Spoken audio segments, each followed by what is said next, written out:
Olá, que bom que você veio. Eu sou a Paula e eu tenho um convite para te fazer. Mas antes, fica à vontade, seja lá o que isso for para você e vem de peito aberto. Só vem.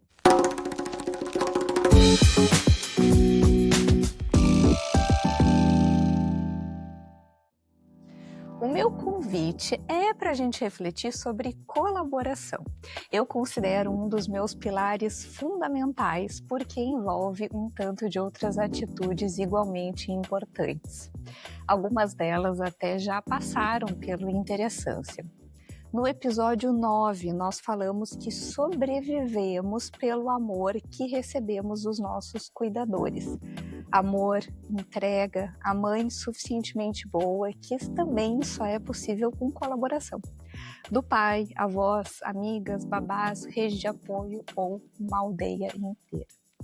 Já no finalzinho do episódio 8, eu trouxe a ideia de que não existe ação individual que não impacte o coletivo, porque toda atitude é comunicativa e coletiva. Se você não assistiu esses episódios, inclusive, fica o meu convite. São bons panos de fundo para o que eu pretendo trazer para a conversa de hoje. A minha proposta é pensar a colaboração em todos os campos da nossa vida, enquanto esses sujeitos sociais que nós somos. E também a importância da colaboração para que a gente possa tirar o melhor dos nossos momentos de solitude. Bom, eu já prometi bastante coisa, deixa eu te contar quem vem também. São duas mulheres que eu admiro muito. Elas ainda não se conhecem, mas eu ouso dizer que eu tenho aqui uma ótima dupla. Elas poderiam, inclusive, ser grandes amigas. Ambas administradoras, líderes de RH, dividem propósitos muito semelhantes. A Luciane Patrício, que bom que você veio. Ela atua hoje também como mentora de carreira para mulheres, estuda psicologia e faz um trabalho muito competente, respeitando a essência das mentoradas dela e oportunizando que olhem com mais clareza e coragem para suas carreiras. Mas o mais importante, ela é uma amiga que fala dos seus sentimentos com liberdade, que está sempre disposta e disponível, uma mulher que vive de forma colaborativa. Também a Semada Marques. Que bom que você veio. Ela é escritora e palestrante, trabalha divulgando a importância da saúde emocional, diversidade e colaboração. É autora do livro Colaboração, a Única Solução, e ó, também é podcaster no Colabora Aí. Mas o mais importante, ela é a pessoa responsável por eu ter realmente me apaixonado pelo meu marido. Eu estava acompanhando o Wagner muito no começo da relação e ele me convidou para o aniversário de uma amiga, sagitariana como eu, né, boa de festa, estava com um bebezinho de colo ainda, o Samuca. Ele me disse, olha, eu sou padrinho dele, a gente trabalhava juntos, nós somos amigos e tal. E eu pensei, quando eu conheci a Sema, essa energia, essa pessoa assim, eu falei, bom, ele deve ser gente boa, né, porque tá... Ai, que legal. Eu não sabia disso. Pra ter cultivado no trabalho, né, e tal, e se eu estava grávida, né, porque vocês trabalharam juntos, né, e aí ele me falou que enfim, vocês trocaram muito, eu falei assim, poxa, ela é grávida, escolheu um colega de trabalho para ser padrinho, né, esse é um cara legal. Enfim, nossa, então maravilhoso, querido, então, maravilhoso. Olha só, que loucura. Bom, gurias, eu já falei que vocês dividem propósitos muito semelhantes, então eu achei que era interessante, de repente, vocês começarem, né, contando qual é o propósito de vocês, de que maneira que vocês vivem ele hoje. Bem, obrigada primeiro pelo convite, né, Paula? Sou uma admiradora da tua autenticidade. Hoje estou tendo o prazer aí de dividir esse papo com a Semadar também, que é a primeira vez que eu estou tendo um contato. Estou muito feliz de agregar aqui, colaborar, né, com esse assunto, com esse podcast. Bom, tu já fez uma abertura e sintetizou bem, assim, o que eu acredito, né? Eu sou, hoje, além de ter trabalhado muitos anos e ainda trabalho dentro do RH, eu estou mais focada com essa área, né, de carreira para mulheres, onde eu me identifico, né, por achar que, achar não, né, eu ter vivenciado muitas dramas e questões na minha carreira e não saber como conduzir isso, né. E hoje, então, eu apoio outras mulheres aí que querem se reconectar consigo mesma, né? Que querem ter mais clareza, coragem e direção para algo tão importante na vida de todas as mulheres, né? Que é o seu trabalho. Então, tendo um propósito dentro disso, né? Esse é o meu propósito também, ajudar outras mulheres a encontrarem esse caminho com mais sentido, né? E por que não colaborar, né, com esse caminho dessas Ai, que mulheres? Então hoje lindo! eu sigo esse caminho Muito também. bem. Bom, e tu, Sam? Então, eu sou uma curiosa atrevida, né? Porque, na real, eu sou funcionária pública, trabalho na prefeitura, sou administradora na prefeitura. Mas o que acontece? Eu sempre fui uma inquieta. Quando eu iniciei na prefeitura, eu já comecei a perceber, e antes também, quando eu venho da iniciativa privada, de um período de iniciativa privada, eu sempre percebia as barreiras, as dificuldades que a gente tinha na convivência devido às barreiras que as próprias pessoas criavam, né? E aquilo começou a me incomodar. E quando eu assumi uma equipe grande, eu comecei a enxergar assim de uma forma panorâmica o quanto as pessoas colocavam barreiras dentro das áreas e entre áreas.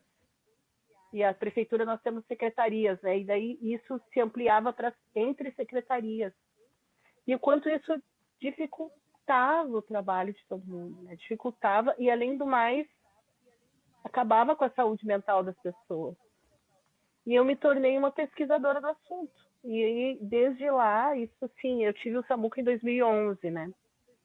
E foi quando eu tive o Samuca que eu peguei a minha primeira área maior, assim. Antes eu trabalhava com Wagner numa área menor, que era só eu e ele, outro colega. Aí eu fui pegar uma área maior. Aí quando eu peguei essa área maior, começou a ficar muito claras as coisas para mim, assim, do quanto havia uma barreira entre pessoas, né, de comunicação, de conexão, e o quanto isso era horrível para o andamento do trabalho. Aí comecei a falar de empatia. Tu tá escrevendo esse livro desde 2011, então, Selma, Sim, praticamente?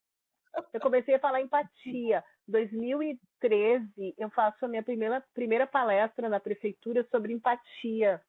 E eu me lembro assim que foi assim, nossa, tinha muitas pessoas, estava cheio de gente. Não se falava muito sobre empatia naquela época. E aí eu comecei a falar da Brené Brown, né? Trouxe aquele videozinho da Brené Brown, aquele clássico, sabe? E aquilo foi de um impacto, as pessoas ficaram assim muito chocadas com o que eu estava trazendo. Eu me lembro da época, assim, que foi muito chocante. E aí aquilo começou a crescer muito forte em mim. Eu queria pesquisar sobre o assunto. O meu livro ia chamar Empatia para a Liderança.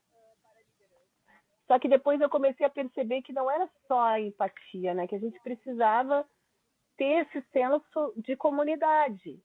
Com as comunidades indígenas, né? Com os povos originários que nos trazem esse conhecimento tão sábio, tão poderoso da rede, né? Da rede de apoio, e como isso se transborda para o grupo e para o individual.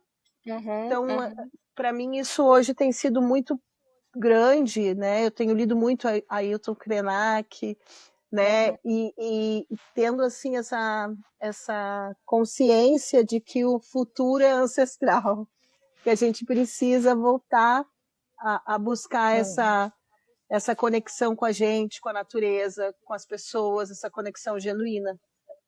Ai, Sema, que ótimo começo para a gente pensar o que pode ser a colaboração, né? O tanto que pode ser capaz a colaboração a partir dessa visão de redes mesmo, né? E também de ancestralidade.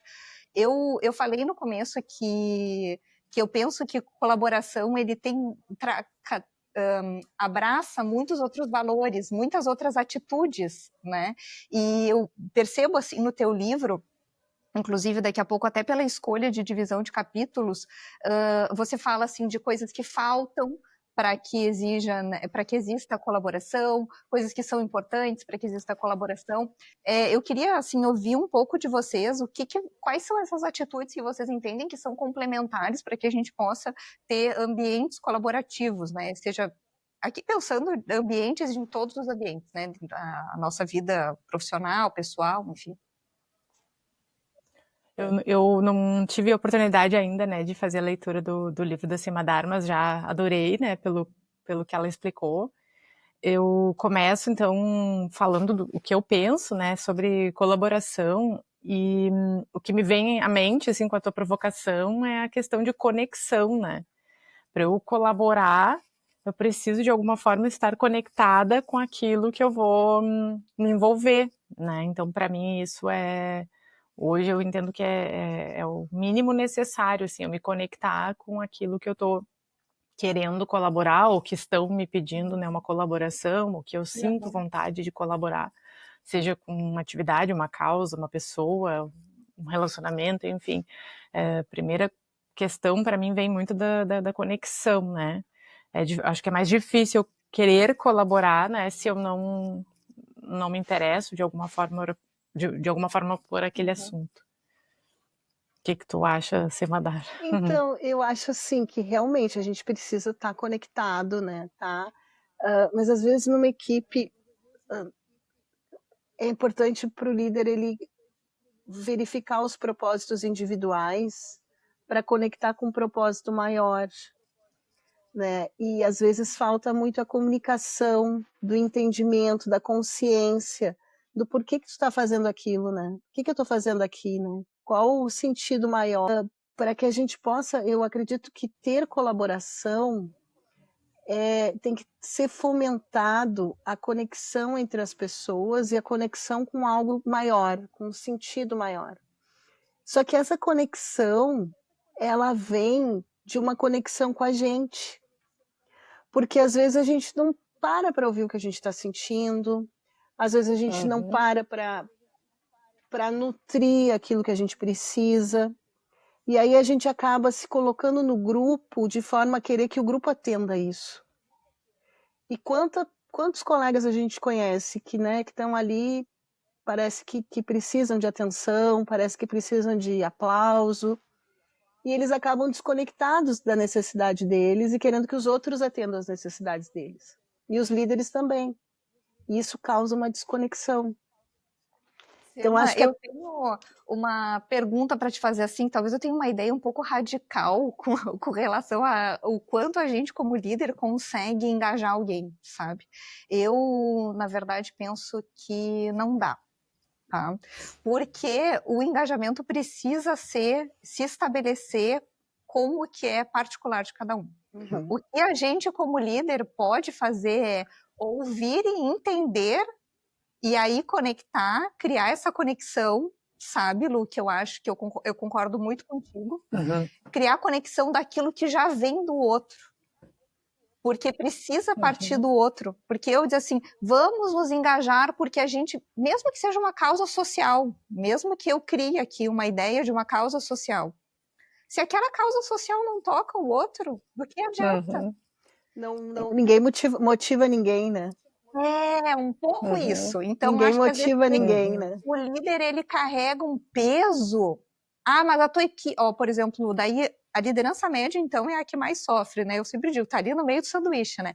O cara que tá em cima fala assim, e aponta o dedo, né? A tua equipe tá desengajada, 2 pediram demissão, o que tu tá fazendo aí de errado?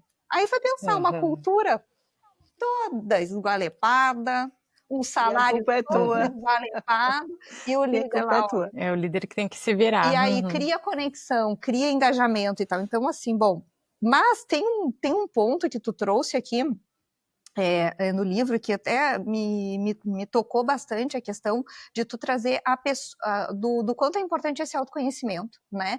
Mas além desse autoconhecimento, se você conseguir controlar o medo de não ser bom o bastante e aprender a construir a confiança em suas habilidades, amenizará drasticamente a necessidade de competir.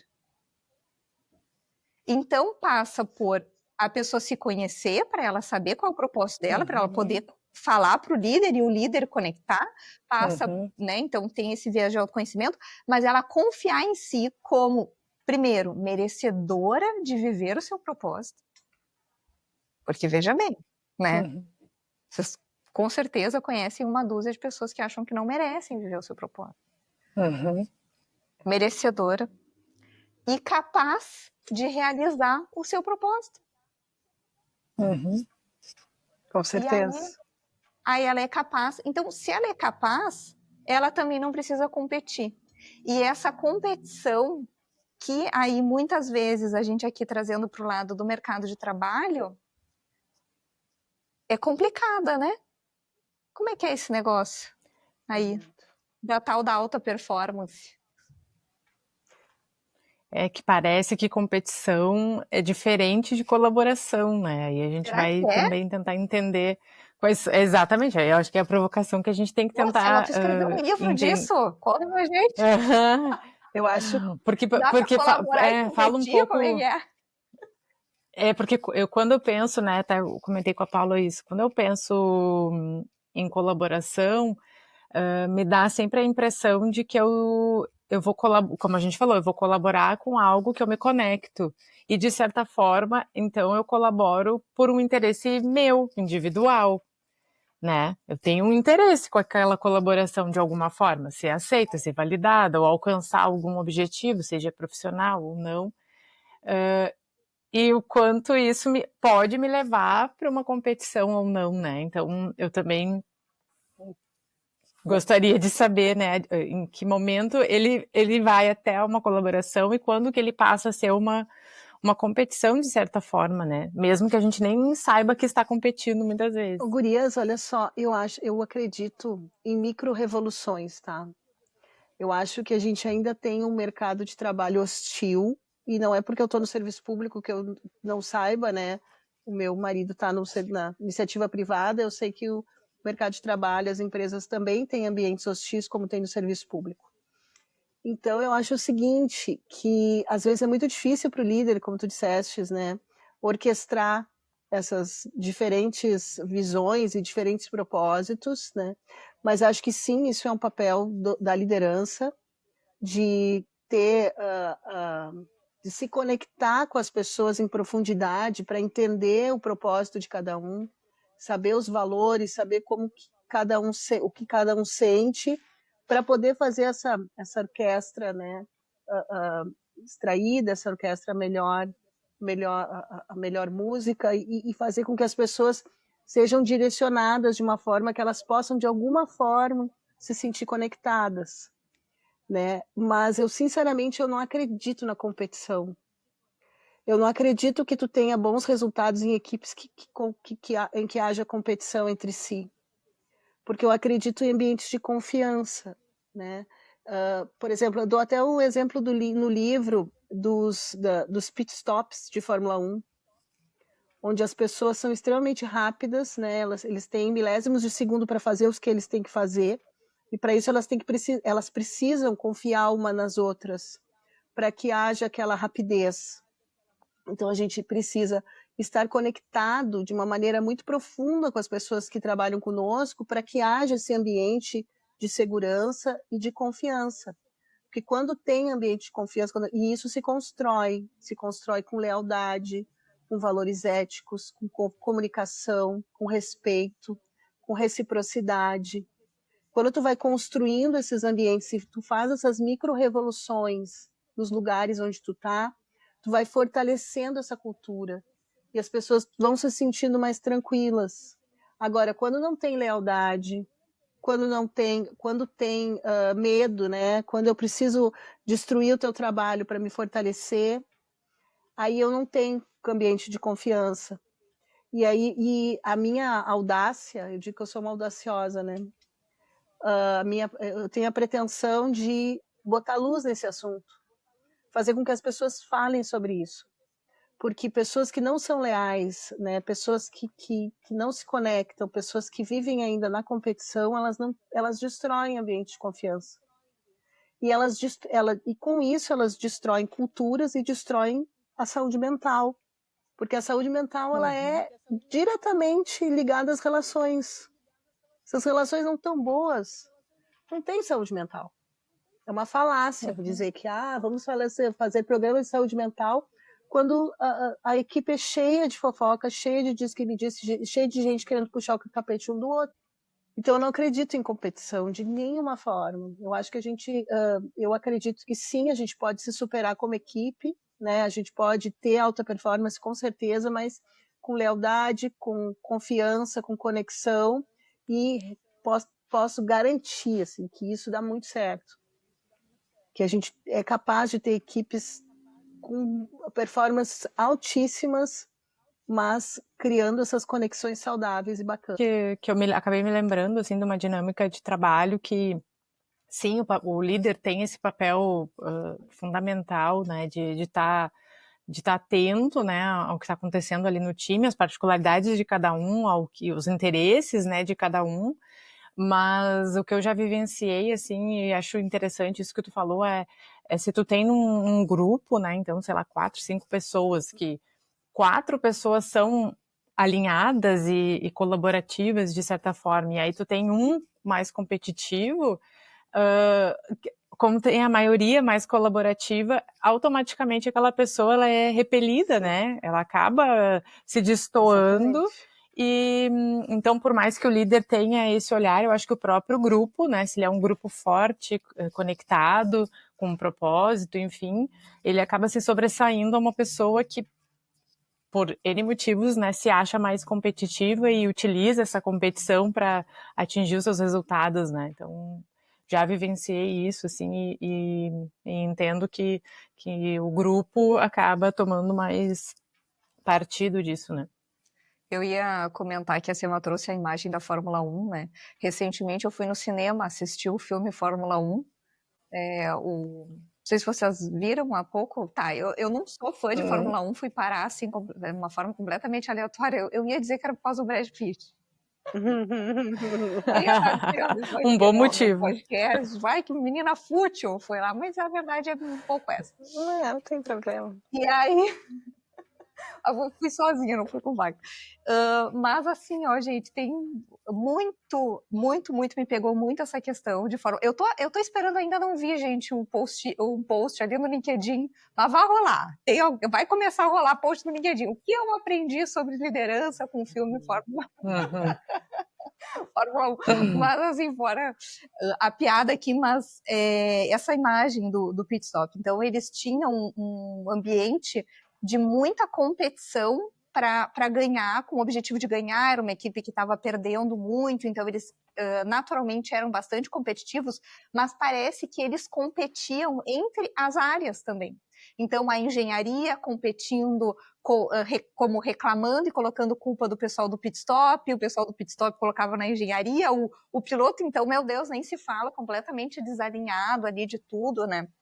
E tem uma cena interessante disso, de uma menina que erra ali na hora do pit stop, e o piloto sai brigando, e ele é assim bem agressivo, briga, daí tem um outro que acabou de chegar, né, que é esse papel do Brad Pitt, que tem uma outra forma de conduzir, uma outra pegada, enfim, e aí ele defende ela de alguma maneira, na verdade diz assim, ele fala assim, não tem problema nenhum, todo mundo erra, todo mundo já errou, relaxa. Ela volta e fala para ele, eu não quero que tu me defenda, eu não quero que tu fale na frente, porque parece que tu está me defendendo, eu não preciso né? Eu não preciso de defesa. Então também tinha um lugar dela, também está tão acostumada com aquela competição, e ela não aceitar aquele abraço, de certa maneira, pelo menos eu vi assim. Mas, por fim, ele começa a colocar uma prática, ele tinha, né, de correr pela pista antes de começar cada corrida, ele correr sozinho, correndo com os próprios pés. E aí ele também tinha o hábito de usar meias diferentes, assim, né, cada meia de um pé. E aí ele vai criando essa cultura de usar as meias diferentes, que aquilo dava uma segurança para ele, a equipe começa a usar também. Tu vê que são símbolos de cultura que se criam dentro de uma organização, né? E aí foi aquela meia. E aí a própria corrida deles, a pé de novo, antes de começar, né, a disputa com o carro e tal. Então ele primeiro sozinho, daqui a pouco com 2 pessoas, daqui a pouco com 3 pessoas, daqui a pouco toda a equipe correndo antes.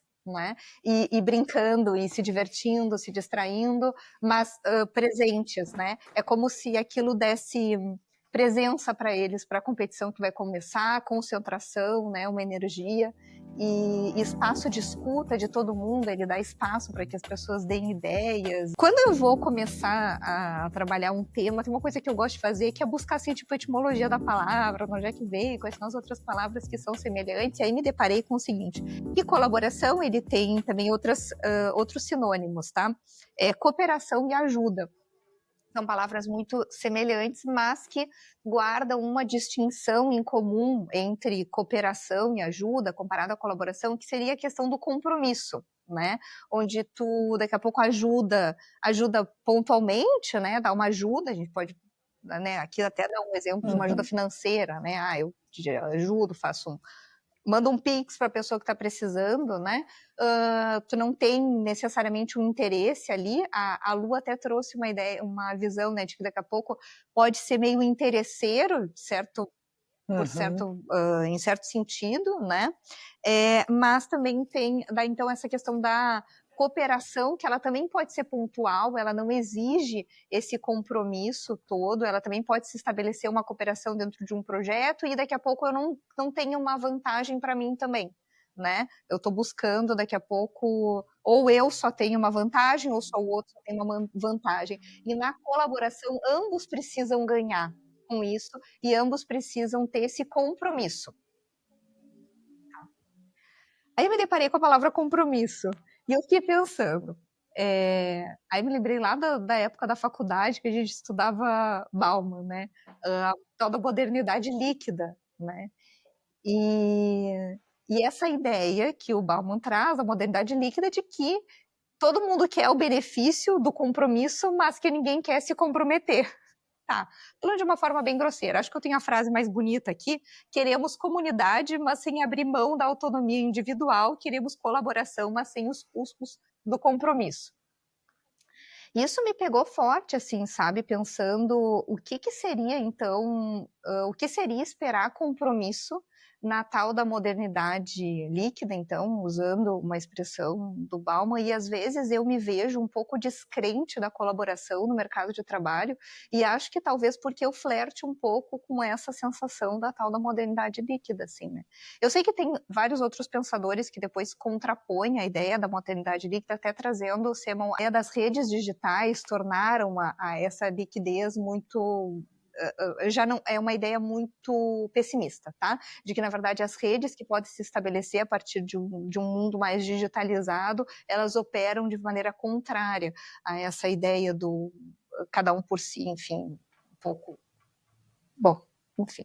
Muitas abas foram abertas na minha cabeça essa ideia. Eu pensei, e aí? Sou uma pessimista, afinal? Me abraço no Bauman e é isso aí mesmo, ninguém quer se comprometer com nada. Eu acho que tu tá certa e tu tá errada. Aí ainda bem. Eu concordo contigo, eu concordo assim, que a gente vive uma epidemia de desconexão,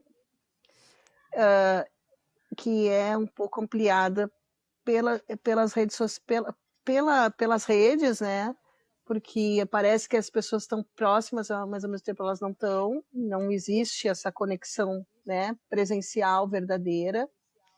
Vejo que no mercado de trabalho também existem ainda muitas empresas e instituições que ainda não perceberam o poder das redes verdadeiras, das conexões, do poder dessas conexões, né, para a inovação, para o bem-estar, né, para a saúde mental. Muitas já estão sabedoras disso, estão investindo, né, nesse cruzamento de gente, nessas conversas nutridoras, né, nesses espaços de troca, de diálogo, que nutrem, que trazem novas ideias, novas conexões, novos propósitos. Muitas empresas já perceberam isso, mas outras não. O que eu acho? Sinceramente, a gente está vivendo uma epidemia de ansiedade, de burnout, de depressão, e não existe outra forma da gente fazer o caminho de volta que não seja fazendo com que as pessoas se conectem entre si, trazendo esse senso de comunidade ancestral. Então, eu acho que sim, a gente está extremamente desconectado. Muitas pessoas ainda não acordaram para isso, muitas empresas ainda não entenderam que esse é o caminho, mas, sinceramente, gente, para mim não tem outro caminho. Então, as empresas querem resultado, né? Vamos combinar que se busca resultado. Uhum. E aí, cada vez mais a gente está percebendo que o resultado vem daí.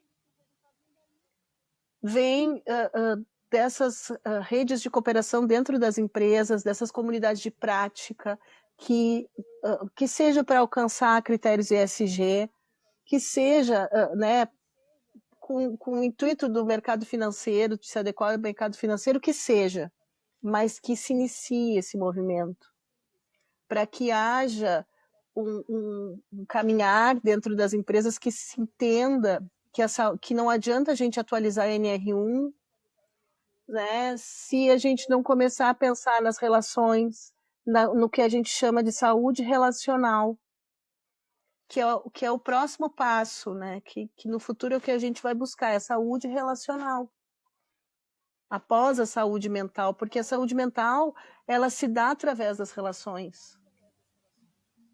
Então, acho que tu tá certa, mas tu também vai bater no teto. Nós não vamos ter para onde ir. Uhum. Eu vejo isso também como a Semadar falou, né? Recentemente estive num evento de mulheres executivas em São Paulo e um dos temas mais falados, além da inteligência artificial, enfim, foi a saúde social, né?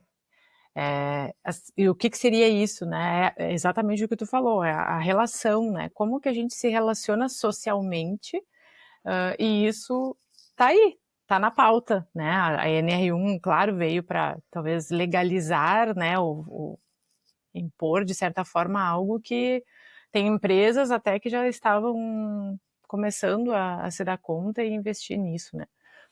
E, no fundo, as empresas são feitas de pessoas. Quem forma uma cultura são as pessoas, né? De cima para baixo, de baixo para cima, é isso. É as pessoas se relacionando e elas vão transformando de certa forma. Eu acredito nas pessoas, né? Eu acho que essa revolução toda tecnológica, ela não tem como a gente parar ela, né? E a gente, como ser humano, vai em paralelo se adaptando, e essas pautas são necessárias. Acho que isso que a gente está falando acaba contribuindo para isso também, né? De certa forma. E aí, no dia a dia, eu vou ter as pessoas que realmente estão lá genuinamente querendo colaborar e crescer junto, se desenvolver junto, se respeitando, né, com as diferenças, se escutando muitas vezes, e é isso que a Semadar também falou, né, da gente parar e se conectar mais com as pessoas, né, ter uma escuta ativa, um olhar atento. Isso é o que nos diferencia de tudo isso, né. Então, eu sei de todos os desafios que a gente tem, né, mas eu ainda sou muito... acredito muito nisso, assim, que a gente vai, como líder também, né, resgatando isso, e procuro no dia a dia reforçar esse olhar atento, essa conexão, enfim, para que eu dê o exemplo e as pessoas continuem fazendo isso, né, por mais que por causa da tecnologia a gente tenha perdido aí algumas relações também. Eu falei que eu precisava estar com elas em boa companhia para ver se diminui um pouco meu ranço. Mas... Gurias, deixa eu falar para vocês uma frase que eu escutei assistindo o Roda Viva com a Tamara Klink. Uhum. E me bateu, assim, eu corri para anotar no meu bloquinho de notas e falei, putz, essa é uma boa frase para a gente falar sobre colaboração. Ela disse: só foi possível estar só porque durante muito tempo eu estive junto. Ela disse essa frase no contexto das dificuldades para fazer a última invernada na Groenlândia, quando perguntaram para ela sobre como era ter ficado sozinha. E ela disse isso, né?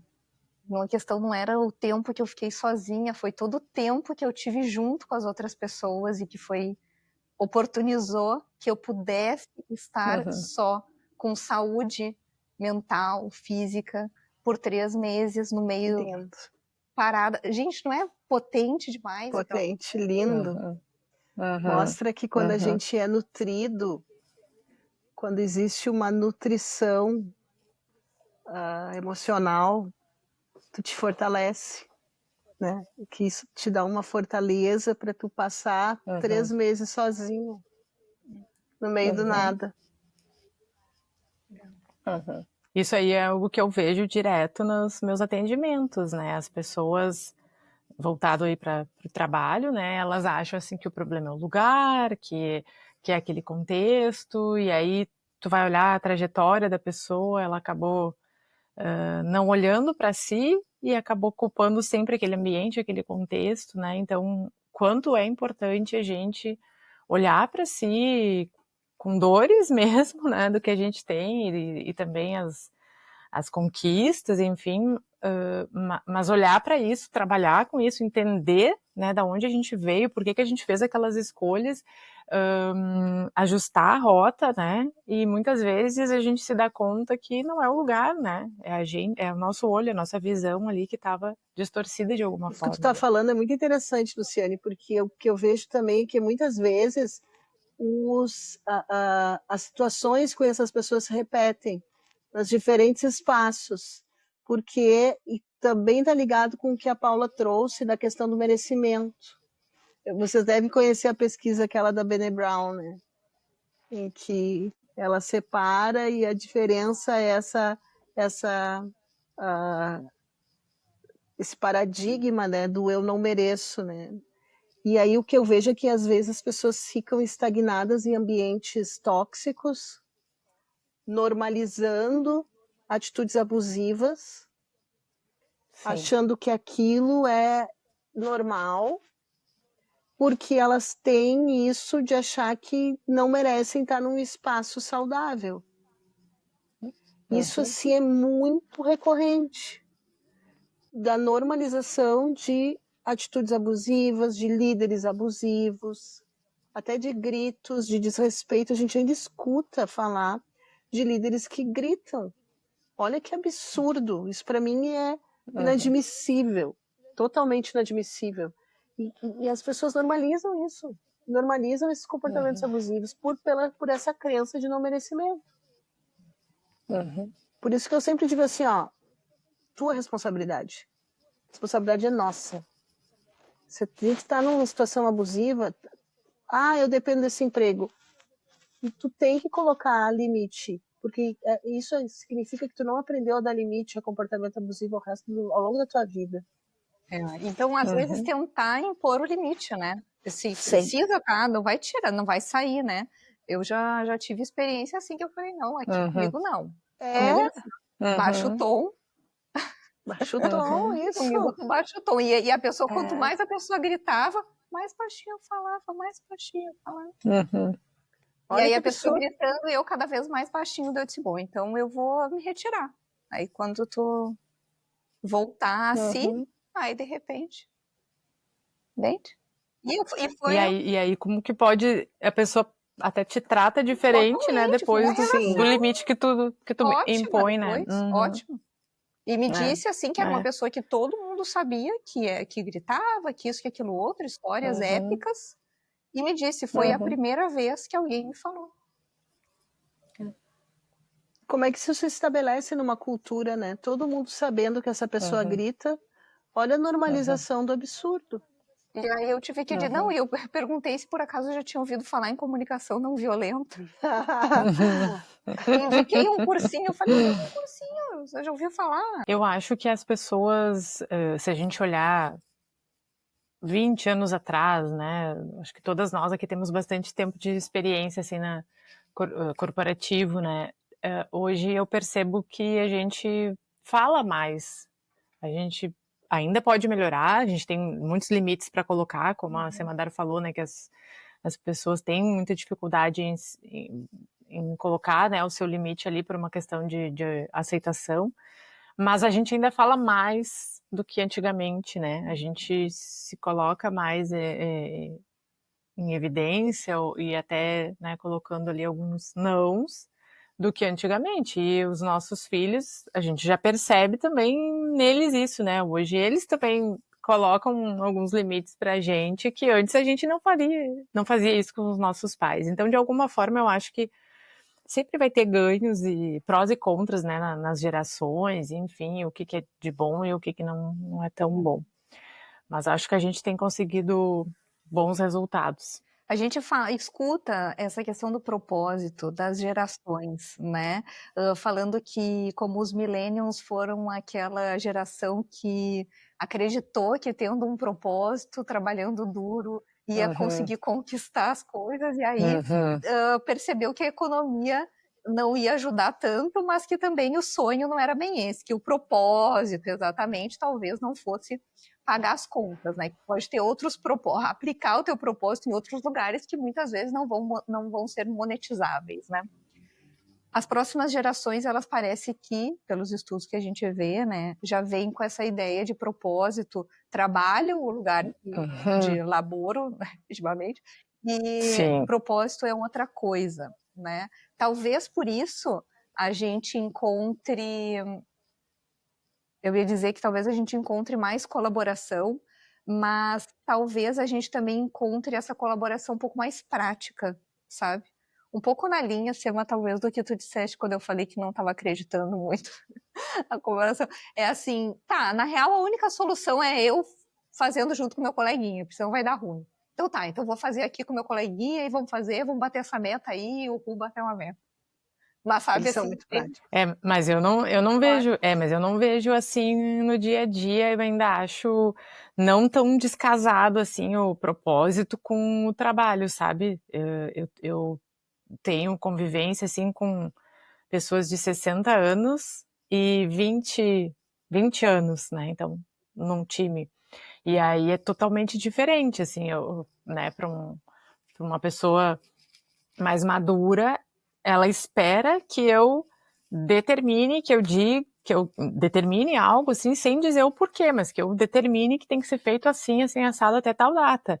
Mas para os mais jovens é necessário a colaboração, que eles colaborem comigo para tomar uma decisão, né, sobre algo que eu preciso entregar. Claro que vai ter situações que eu vou precisar definir, enfim, mas na maior parte das vezes eu consigo um maior engajamento deles, dos mais jovens, se eu envolvo eles colaborativamente, né, para construir uma solução.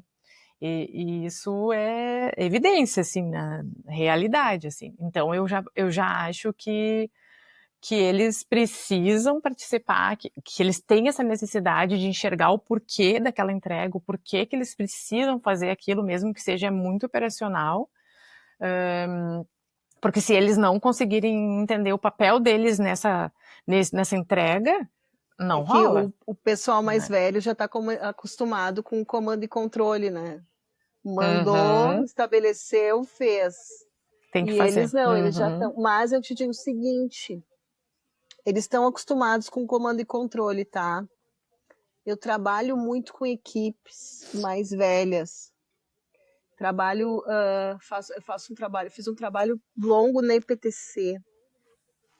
Eu trabalhei na Secretaria da Saúde. E o que eu vejo, tá? Apesar deles de ter esse paradigma do comando e controle, quando tu coloca eles a conversarem e a entenderem, isso é muito bacana e muito profundo. E eles ficam muito impressionados, muito felizes. Então, é porque se estabeleceu esse paradigma. Mas toda uma geração, né, se solidificou no mercado de trabalho através desse paradigma do comando e controle, não ter questionamento. Só que hoje sofrem os efeitos disso, né? Não é saudável, Com não certeza. é bacana. Então, se tu coloca eles a entender o propósito das coisas, eles gostam, eles querem. Mas eles não aprenderam, Concordo. né? Não teve esse entendimento. E eles essa podem galerinha... perguntar, né? Daqui a pouco a aprender que pode, né? Uhum. Pode. Exato, aprender que pode. E essa galera que está chegando no mercado de trabalho, a Gen Z, tem até as páginas que a gente já segue, né, dos Gen Z, né? Eu adoro. E eles não aceitam, eles não têm, assim, Uhum. eles não aceitam esse comando e controle de jeito nenhum, né? E esse Uhum. choque de gerações dessas empresas que ainda estão totalmente voltadas para o comando e controle é um aprendizado. Acho que é um aprendizado Uhum. mútuo, né? Com certeza. E tem uma coisa, né, dessa questão do aprendizado que você está falando, né, e desse embate. Tem um capítulo que tu fala sobre, você escreveu aqui, né, colaboração só funciona se for genuína, né, e desses líderes que se fazem, assim, de colaborativos, né, eu achei essa parte muito interessante. Caem na ilusão de achar que são colaborativos e empáticos. Escutam as suas equipes apenas de forma superficial e para se mostrar agradáveis. Tipo, me falaram, até daqui a pouco lê o livro da Brené Brown, e aí pensam, parece que é legal ouvir as pessoas, vai lá, escuta, né? E vai, né? Escuta, Uhum. mas não ouve, né? Mas não são capazes de se abrir a ideias que não sejam as suas. É raro, mas acontece muito. Atendem só aos seus interesses, né? Eles não atendem aos interesses, eles não estão abertos para ouvir o outro e entender e calçar o calçado do outro. Eles, no fundo, eles só querem atender o que é bom para eles. Mas as pessoas sabem quando estão sendo manipuladas lá no fundo. As pessoas sabem quando algo não é genuíno. Sim. A gente sabe quando algo não é verdadeiro, quando algo não é genuíno. Tu pode não entender ele na hora, mas mais adiante tu vai entender, tu vai perceber.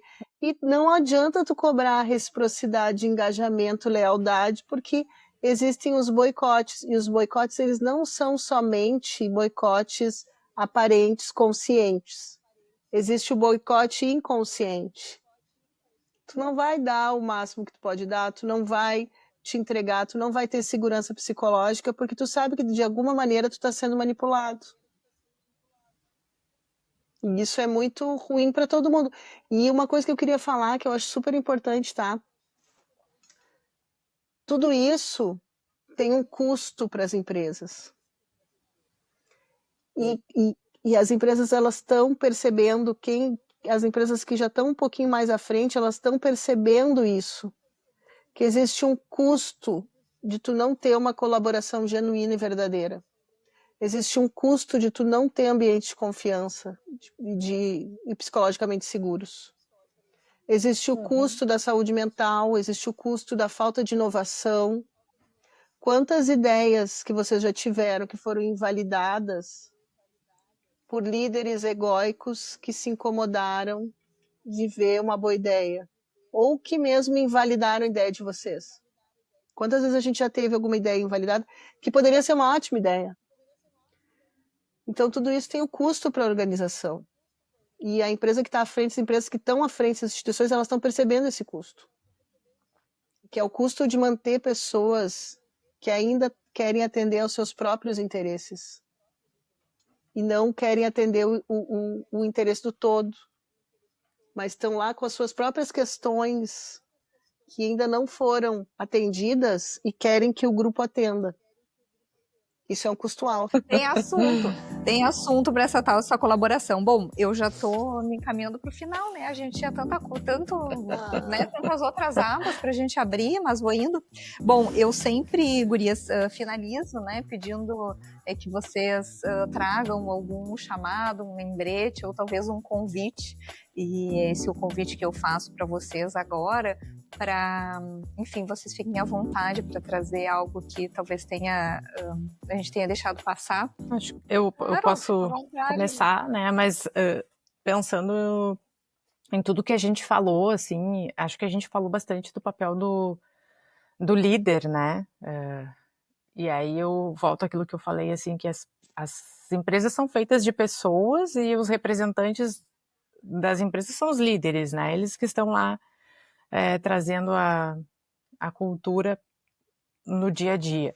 Então, se eu posso deixar esse recado direcionado para esses líderes, né, trabalharem a escutativa, trabalharem, né, o respeito e fomentar esse espaço de participação. Eu acredito que tendo escuta, tendo respeito e tendo espaço, né, das pessoas contribuírem, a gente vai conseguir avançar bastante na colaboração, né? Então, principalmente para líderes, mas os demais aí, eu acho que isso nos grupos também acaba se espalhando e a gente consegue aumentar mais a colaboração aí no dia a dia, né? E isso vale para as outras relações também, né? Nas amizades que a gente tem, no relacionamento pessoal, com os nossos filhos, né? A gente prestar mais atenção aí, olho no olho, né? Sentar para brincar, para conversar. Eu acho que isso tudo vai ajudar na colaboração como um todo. Ótimos lembretes. Eu vou concordar totalmente com a Luciane.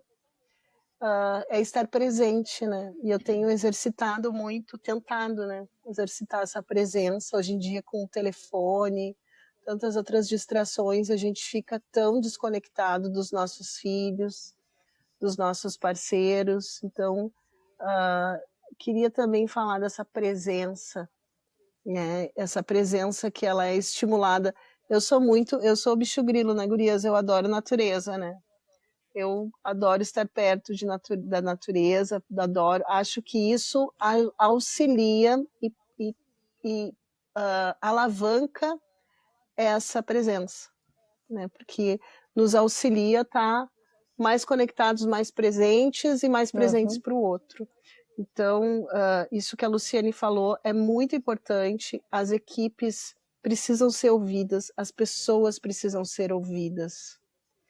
E quando tu dá espaço para as pessoas serem ouvidas, isso é algo muito potente. Tu não precisa nem colocar em prática o que elas estão falando. Mas só delas estarem sendo ouvidas, isso já traz eu sinto assim um alívio. As pessoas se sentem aliviadas de poderem trazer, falar, trocar com o outro, trazer a sua ideia para o outro, ser validada, ouvir a ideia do outro e validar. Isso traz um alívio. As pessoas estão precisando ser ouvidas. Então, muitos líderes têm medo de abrir esses espaços de diálogo, por depois não saber o que fazer com o que vem, né, com as ideias, ou com medo de críticas. E às vezes tu não precisa nem fazer nada, só de tu ouvir as pessoas já se sentem consideradas, validadas, respeitadas. Então, na linha do que a Lu falou, é dar espaço para as pessoas serem ouvidas e estar presente para ouvir. É isso. Ai, gurias, eu só tenho a agradecer. A Selma falou em algum momento da nossa conversa que acredita em micro-revoluções, né? Eu também sou muito partidária disso. Eu acho que a gente joga uma pedrinha e manifesta isso num oceano inteiro. Eu acho que nós três jogamos 3 pedrinhas para esse oceano todo. Então, quero agradecer muito que vocês tenham topado. Eu que agradeço. Eu também. Eu que agradeço. Um prazer, uma honra estar aqui com vocês. Ai, gente, faço o convite que as pessoas liderem as suas vidas também, né? E que não esperem também dos outros, do universo, não esperem uma onda gigante no oceano acontecer.